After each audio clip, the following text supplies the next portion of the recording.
All right, Mopar fans, this is the one that I've been waiting to shoot. This is a 1967 Dodge Coronet 440. That's the model, not the engine displacement. This car was actually born with a slant 6, and later somebody decided to put a 318 in it, which was really common, a really common swap back in the day. And I have done a lot of work to this little 318. Funny story, when I first got this car, it had a little 2-barrel on it.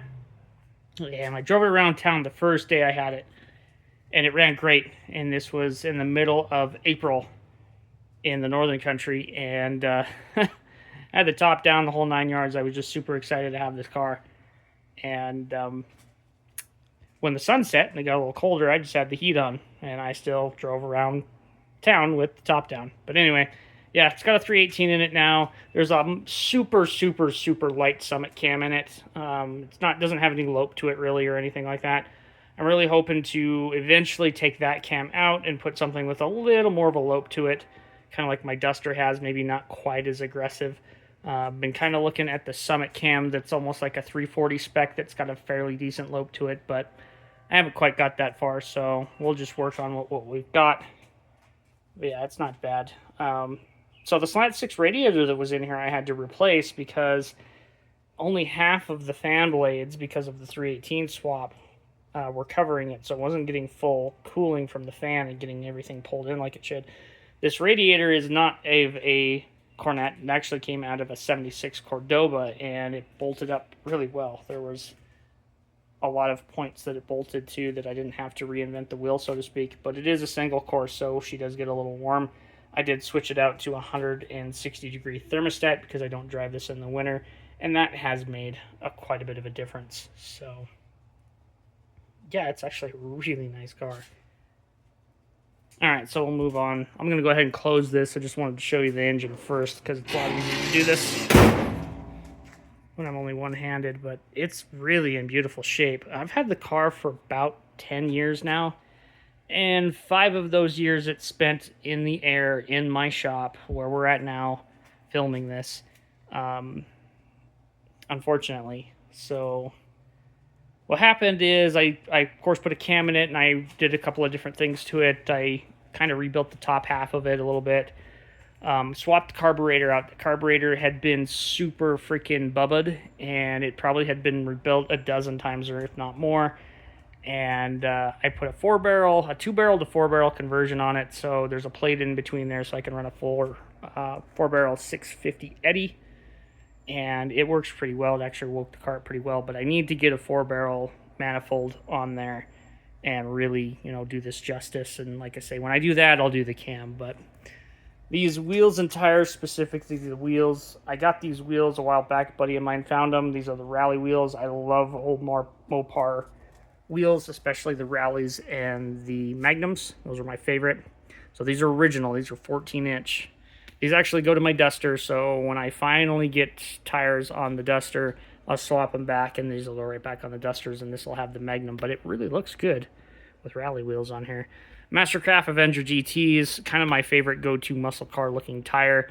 I had Coopers, but in the northern country where I'm at, they dry rot really quick, and between all of the vehicles that I have, I don't drive them as much as I should. They did V8 badge this. I don't think this is the original paint. I think this has been repainted at some point. If it is, holy crap, but it does look like they used the original paint code. The top is white. I don't really care for that. I don't think that's original. It very well could be, but I'm almost 100% positive that it was replaced at some point. I plan to get rid of the white top and replace this with a black top at some point. And my shop is a mess at the moment. I'm moving everything around, so I apologize for that. Very straight car. There are a few dings and dents here and there. This is not a perfect car by any means, but this is very much a driver car that you can take to a show and you can enjoy. There's one there, just as an example. There's a couple there. I mean, whoever had it before I did, they drove it. Why not? This is a beautiful car not to. I do have the parade boot, so when I drop this, it does look all pretty fancy. I don't get to drive it with the top down too terribly much because it's either windy as hell here or winter. That's pretty much it for the Northern Country. So mind the really crude fix that I have going on here.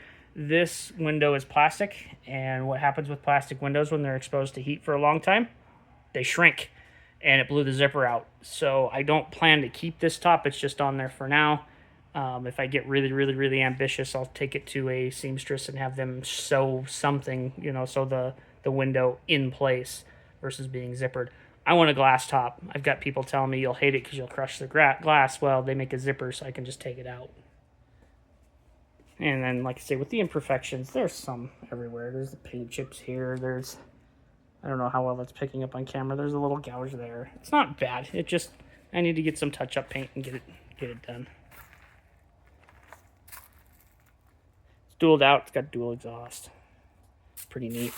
All of the lights have been converted to LED bulbs because I want these super bright so people can see me.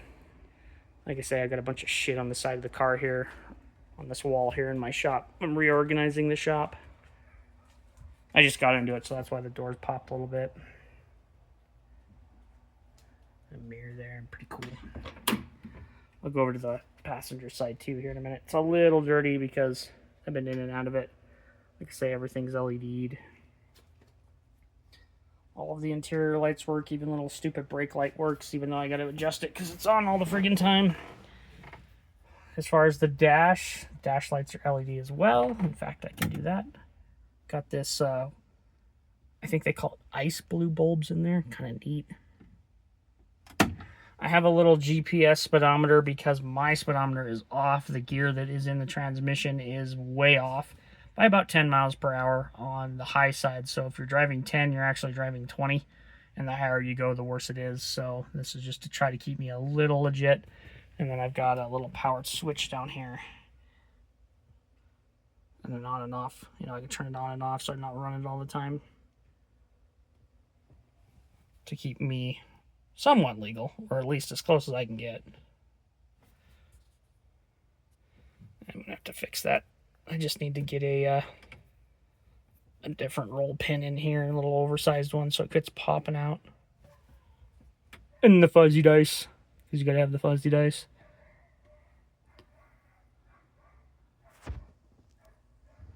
All of the window weather strip needs to be replaced. Like I say, it's a little dirty. I got a couple 3 gauges. I do have a tack down here just so I could, kind of tune things when I was putting the cam in, getting that all tuned out. I don't quite have the ear that some of the old timers do to hear whether or not it's in tune or timed or anything. Not bad, but not great either. As far as I know, these seats are original. This is a cover that I don't know when it was put on here, but underneath it, the other side, on the passenger side, you'll see it more. It's been covered in the original material is underneath that. I do have a couple of spots in the back where you can see I have some tape that have been split over time. Yeah, you can see that zipper just fall right out of there. Blew it right out. Kind of sucks. Go over to the passenger side here. Oh, and on that lovely little dash cluster there, I had to replace that entire board in there just because I had one pin that was no longer holding up to the solder. And I tried to resolder it and it didn't work. There we go. Passenger side, pretty nice. It's a little dirty inside. I haven't vacuumed it for a while.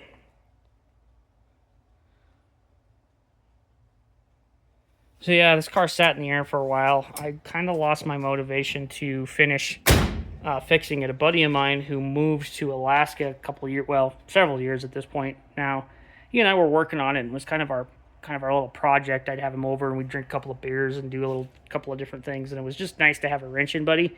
Well, when I lost my wrenching buddy, and he moved on to bigger and better things, I just lost interest, so it sat there for a couple of years, and then last year here, all about this same time, about May, April, I just had this spark or this fire lit under my ass, and I said, you know what, I got to get this car running. It's just too pretty to just sit in the air, so we got it running. I had to replace a ton of parts. So the fuel cell got replaced because it was shot. Did a little bit of transmission work. Nothing major, just some lines and some things like that. Then, of course, that top end, I finished putting that back together. Wheels and tires were a must because the tires that were on it were shot. So I borrowed the ones from the Duster for the time being.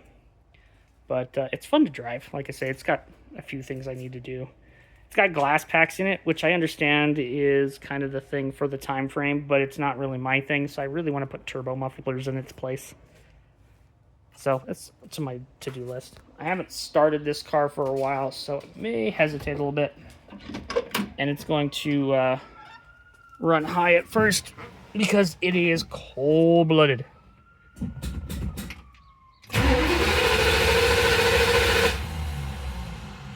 That oil light there is honestly just for my electronic... Oh, what the heck is it? I have an electronic thing for my carburetor. Come on.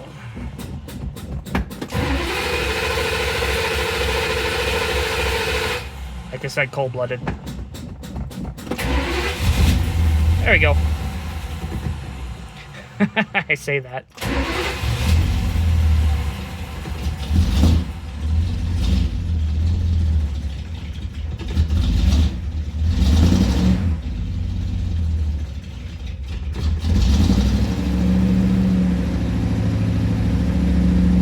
Bear with me here.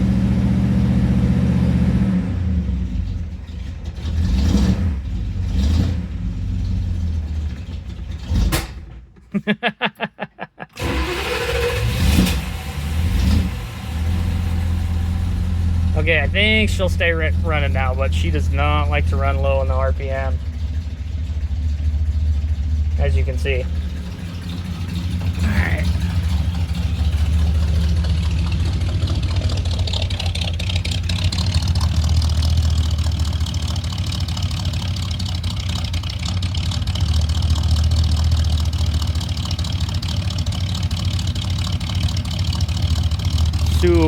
Super mild cam.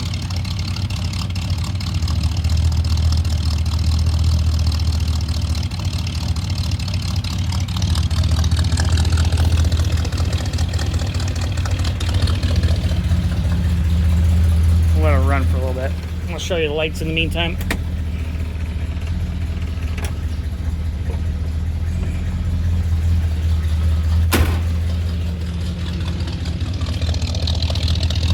Not see them too good in the sunlight here, but the taillights are nice and bright. So headlights are LEDs for the high beams. I don't drive this car at night almost ever, but it was just something I like to do.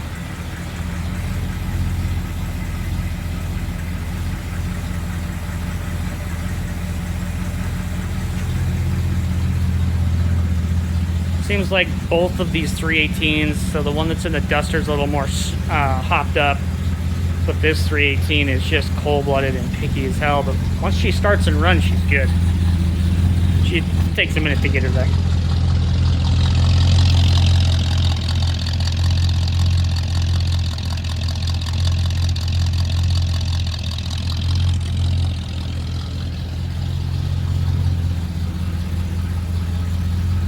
It's been a long day for me, as you can tell. I'm tongue-tied, forgetting words to stuff. I'm gonna call it here. Thanks for watching. Take care, guys.